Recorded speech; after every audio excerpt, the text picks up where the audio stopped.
भेटाए, राह में निकल चलाए राहे, मंजिल जाने कहाँ भेटाए।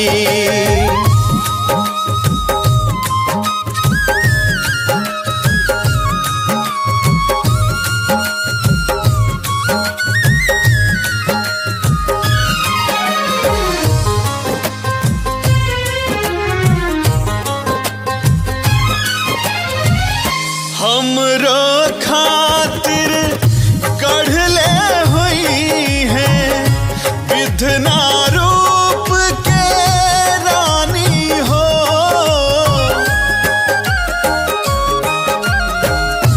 दुनिया में सबसे अलगे होखी अपन प्रेम कहानी हो।